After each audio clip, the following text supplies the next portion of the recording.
10월의 탄생석을 소개합니다. 세상 모든 빛을 담아낸 보석, 바로 오팔입니다. 오팔의 가장 큰 매력은 플레이 오브 컬러.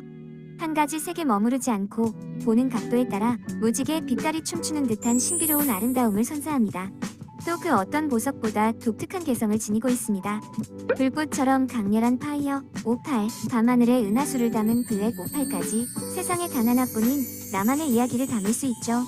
그리고 신비로운 의미입니다. 고대 로마인들은 오팔을 사랑과 희망의 상징으로 여겼고 동양에서는 행운과 불을 가져다주는 보석으로 불렸습니다.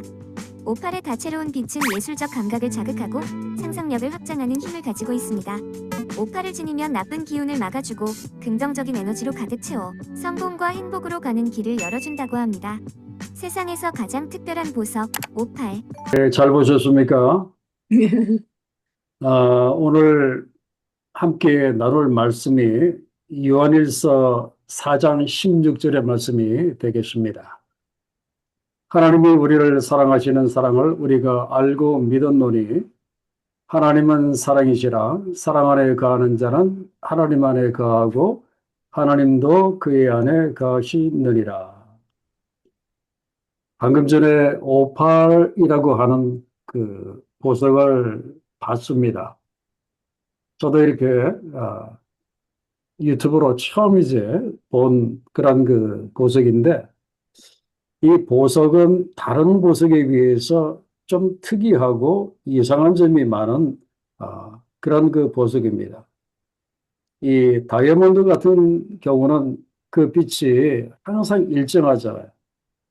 계속해서 이렇게 반짝이는 그런 다이아몬드인데, 그런데 이 오팔이라고 하는 이 보석은 차가운 진열장 안에 있을 때에는 방금 전에 여러분들이 보신 것처럼 그렇게 빛이 나지 아니하고 그냥 흐릿하고 그냥 뿌연 돌처럼 그렇게 보입니다.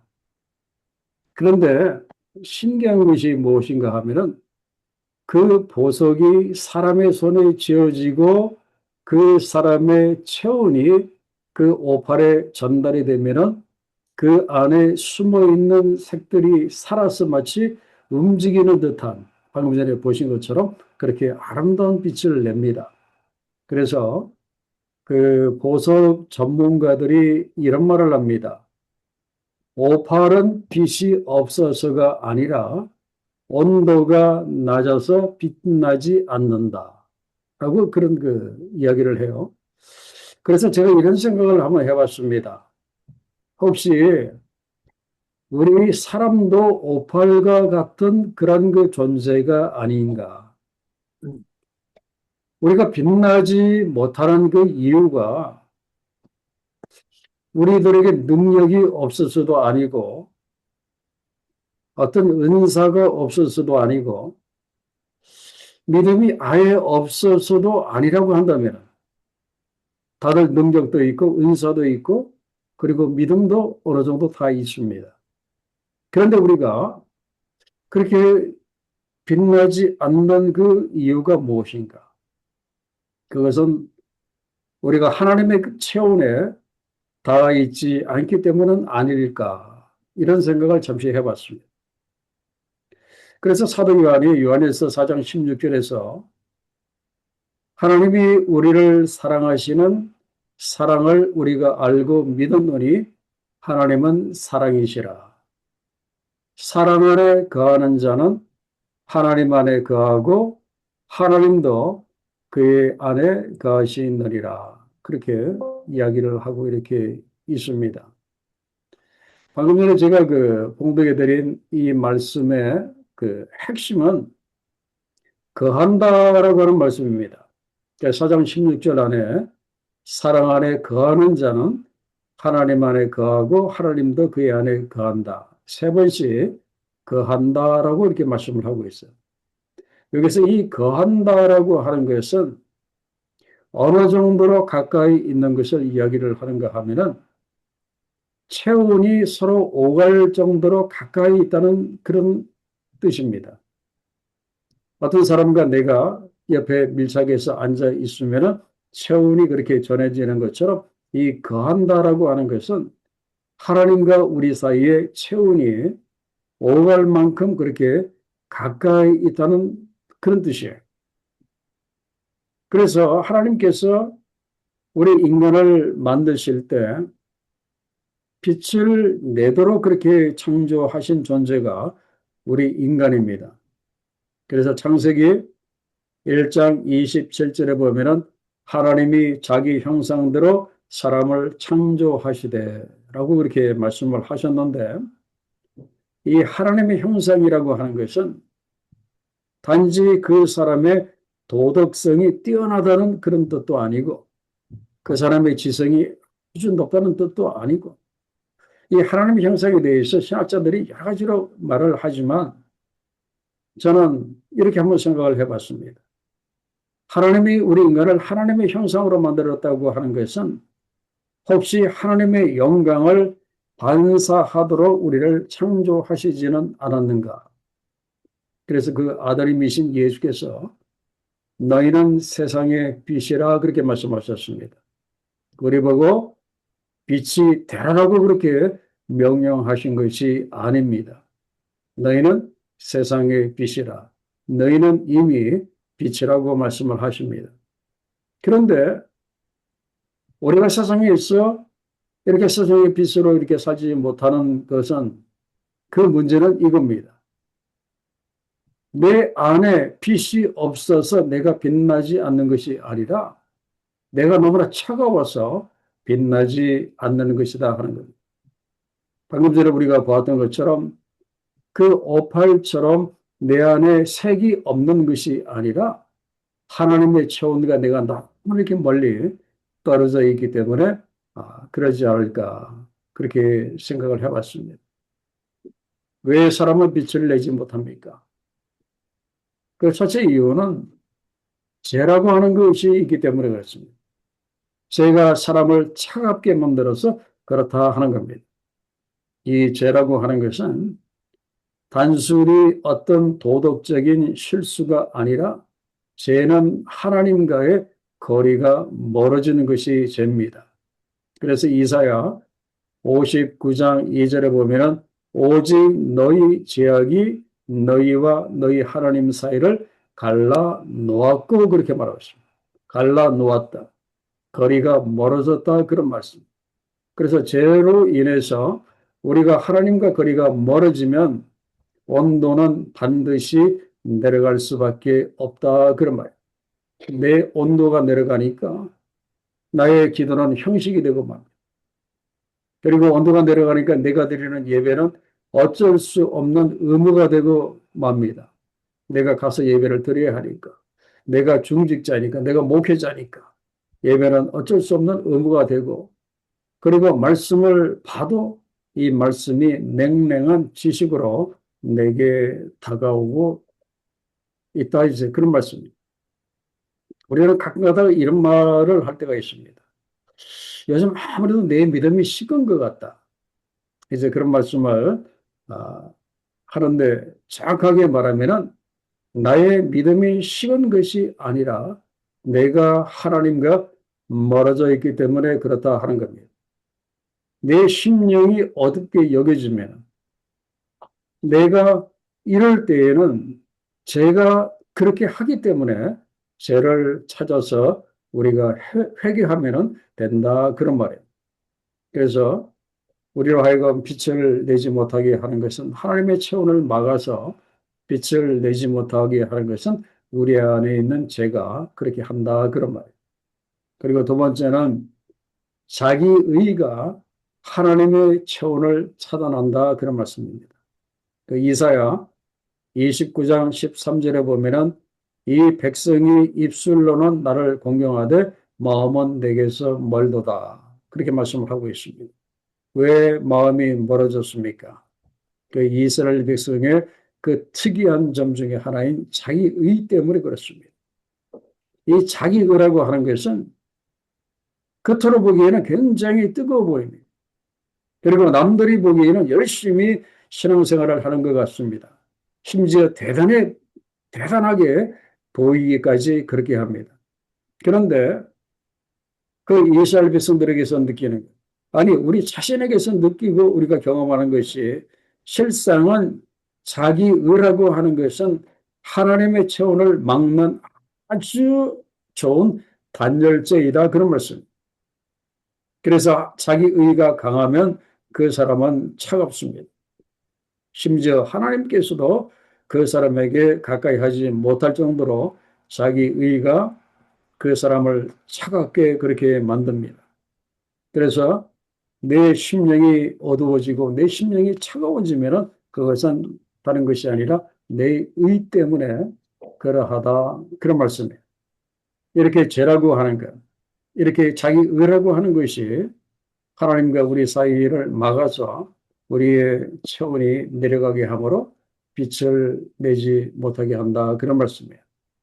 그러면은 우리가 어떻게 하면은 하나님의 체온을 받아서 우리가 빛을 낼 수 있을까? 그러려면 어떻게 해야 되겠습니까? 가장 중요한 것은 우리가 하나님의 말씀 안에 머물러야 한다. 그런 말씀이에요. 그 히브리서 4장 12절에 보면은 하나님의 말씀은 살아있고 활력이 있어 그렇게 말씀을 하고 있습니다. 제가 무슨 말씀을 드리려고 하는지 여러분들 이미 아실 거예요. 저는 최근에 7년 동안 성경 15권을 강해용으로 그렇게 만들었습니다.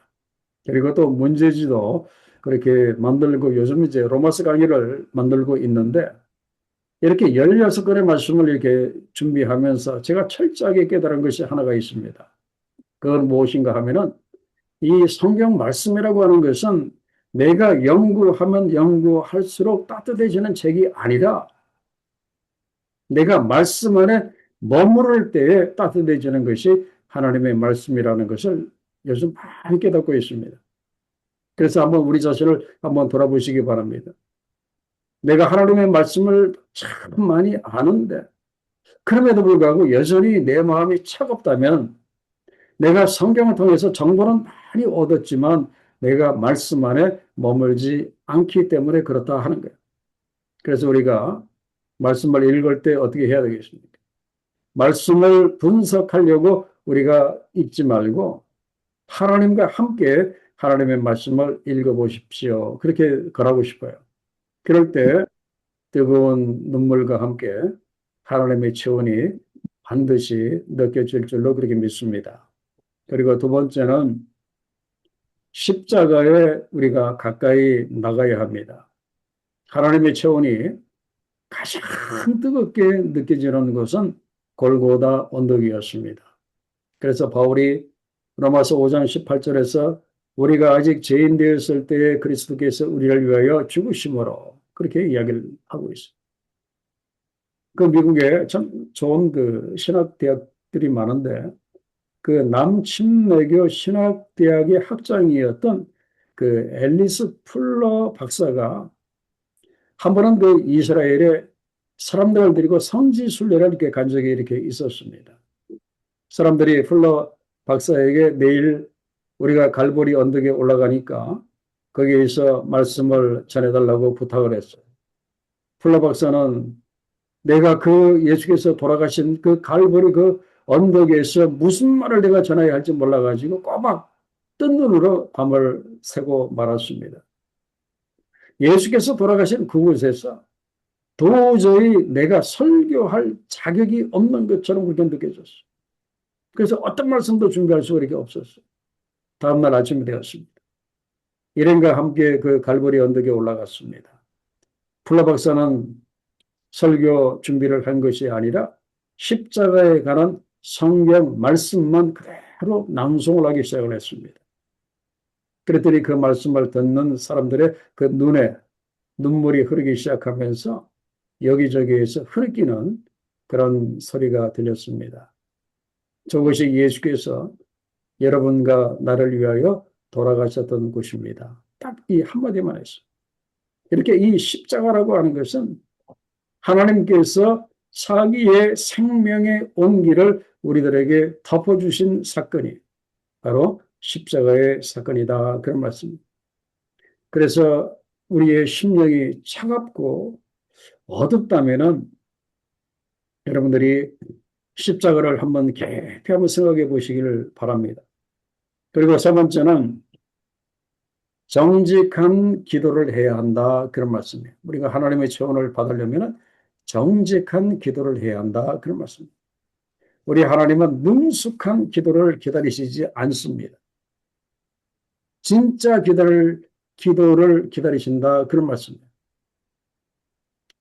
늘 유창한 기도를 하는 장로님 한 분이 계셨습니다. 그 기도문 안에 성경 말씀도 인용을 하고, 그리고 표현도 참 정돈되게 그렇게 기도를 하시던 분이었어요. 그러다가 중병을 이제 알아서 병실에 누워서 기도하려고 하는데 아무 말도 나오지 않았어요.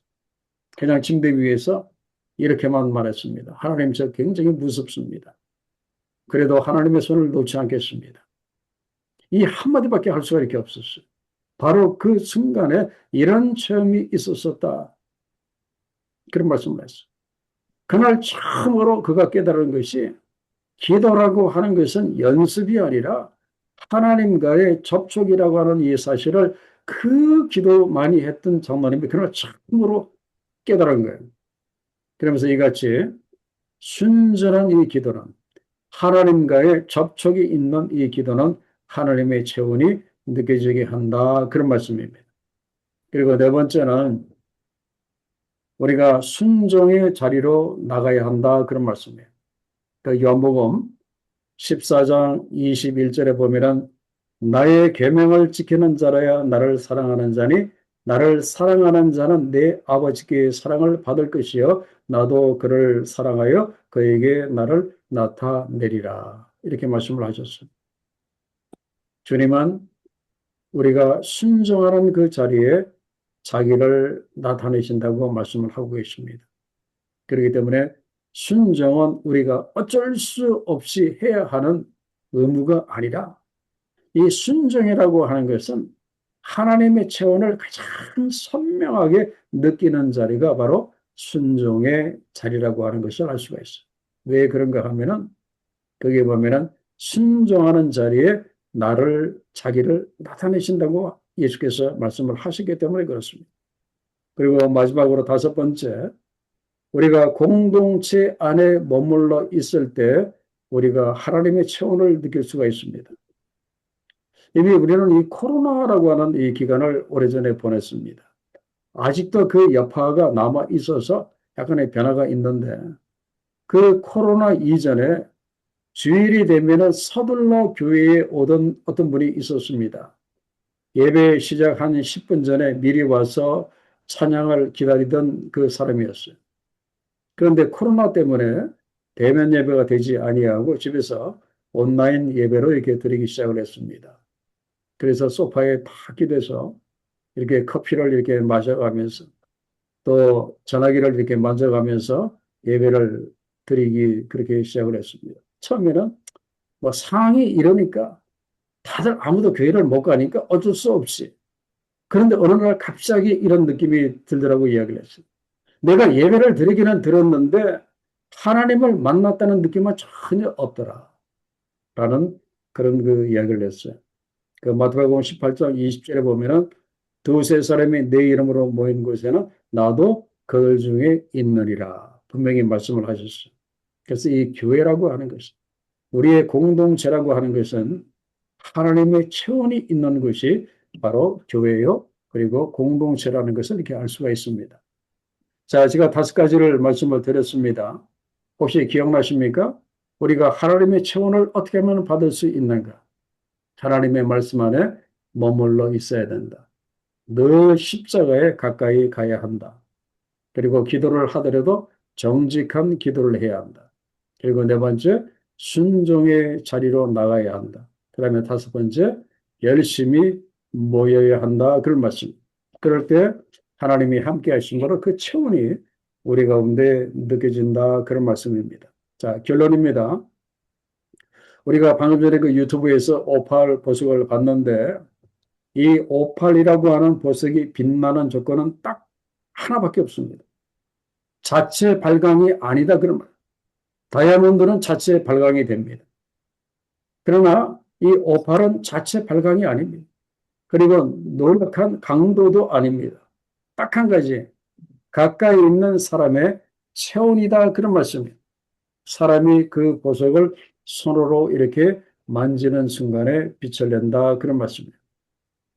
그래서 저는 이런 그 느낌을 받습니다. 하나님께서 우리들에게 이렇게 말씀하시는 것을 느낍니다. 내가 지금 너를 안고 있다. 라고 말씀하시는 것을 깨닫습니다. 그렇기 때문에 너무 내 힘으로 빛나려고 애쓰지 마십시오. 그리고 내 힘으로 더 뜨거워지려고 그렇게 몸부림치지 마십시오. 그냥 어떻게 하나님께 안기시면 된다. 그런 말씀. 그러면은 어느 날 사람들이 아마 여러분들에게 아마 이렇게 말할 겁니다. 요즘 왜 그렇게 빛나십니까? 라고 물어볼 거예요. 그럴 때 이렇게 대답하면 됩니다. 제가 빛난 것이 아닙니다. 제가 하나님의 체온에 닿았을 뿐입니다. 내가 하나님께 닿아 있어서 그분의 체온이 나를 빛나게 한다. 그런 말씀. 자, 제가 지금 말씀드리고자 하는 것은 오늘 설교에서 가장 중요한 그 내용인데, 제가 여러분들에게 하나 질문 하나 이렇게 드리겠습니다. 여러분에게는 그 하나님의 체온에 닿고자 하는 그 소원이 있습니까? 없습니까? 아멘. 예. 한 분만 아멘, 두 분 하죠. 제가 이렇게 살면서 절실하게 느끼는 것이 바로 이겁니다. 지금 제가 이제 6학년 8반인데 조금 지나면 이제 7학년, 그렇게 올라가는데 이렇게 세월을 살면서 절실하게 느끼는 것이 하나가 있어요. 제가 지금까지 나름대로 열심히 성실히 살아왔는데 아쉬운 게 너무나 많습니다. 이 아쉬운 채로 이렇게 내 인생을 끝내도 될 건가 생각을 해보니까 이건 아니다. 그래서 요즘 제가 간절해지는 것은 오직 하나밖에 없습니다. 하나님의 체온이 간절해지는 거예요. 하나님의 체온이 나에게 전달이 돼서 그 우리가 보았던 그 오팔 보석처럼 아름답게 빛날 수 있으면 얼마나 좋을까. 그래서 제가 여러분들에게 축복해 드리고 싶은 것은 우리가 하나님의 품에 안겨서 오팔처럼 아름다운 그 빛을 내는 그런 제2의 우리 인생의 후반전이 될 수 있기를 우리 주 예수 그리스도의 이름으로 간절히 축원합니다. 아멘. 아버지 하나님, 내 힘으로 억지로 빛을 내는 게 아니라 하나님의 체온에 닿아서 빛을 내게 하소서. 그러의 어둠 속에 힘들어하는 자에게 의의 빛을 주며 살기 힘들어하는 자에게 용기의 빛을 주며 어두운 세상에 주의 영광의 빛을 주는 자가 되게 하옵소서. 감사하며 예수님의 이름으로 기도하옵나이다. 아멘. 아멘.